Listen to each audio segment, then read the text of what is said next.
Risk is always a part of the investment world. This year's Citywire Smart Beta Retreat explored how passive strategies can overcome the potential hazards for 2015. I think one of the biggest risks is the geopolitical risk in Ukraine. There is a lot of uncertainty around the election. I think the biggest risks for 2015 are probably going to come in from Europe and government policy.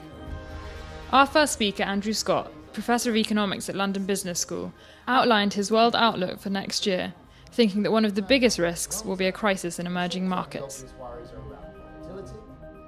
But I said earlier, I think we've recovered. We're in a new phase with new concerns.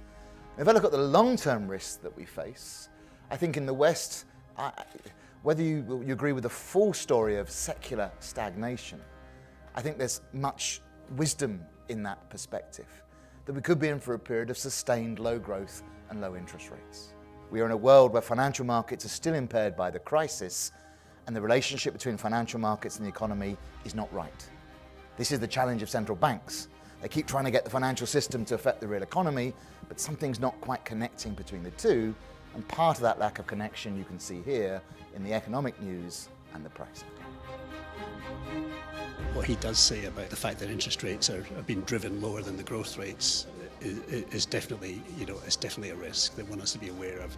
If an emerging market crisis does develop, hopefully not, but if it does develop, chances of it, it's pretty much certain that it will have an impact on developed markets.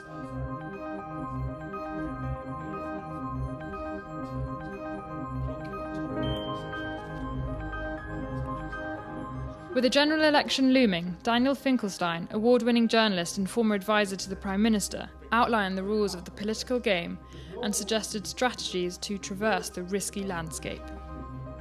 People really remember what happens at the end of the Parliament in a way that they don't remember what happens in the middle or at the beginning. All the studies suggest what matters is how well off they were about 6 months before a general election and how well off they think they're going to be in the 6 months after. In other words, we're only just about entering the period now in Britain when outcomes are beginning to affect people's attitudes and they won't have forgotten them. And this period therefore becomes absolutely critical because it's right close to an election. After hearing Daniel's views, I am more sceptical about politics than I was before, and I think my clients will probably feel the same way. I think in terms of implementation to mitigate against political risk, smart beta's certainly got its place in terms of dialing down beta in choppier markets and also gearing up in more buoyant markets. So I certainly think they've got a role to play. Revered sports writer David Walsh risked his reputation by exposing the extent of illegal doping in professional cycling. He told us how a short-term risk can make for a long-term gain. That's the question that lies at the heart of journalism. It's obvious. Generally, you're afraid to ask it because you think you might look like an idiot. But it's the question that has to be asked.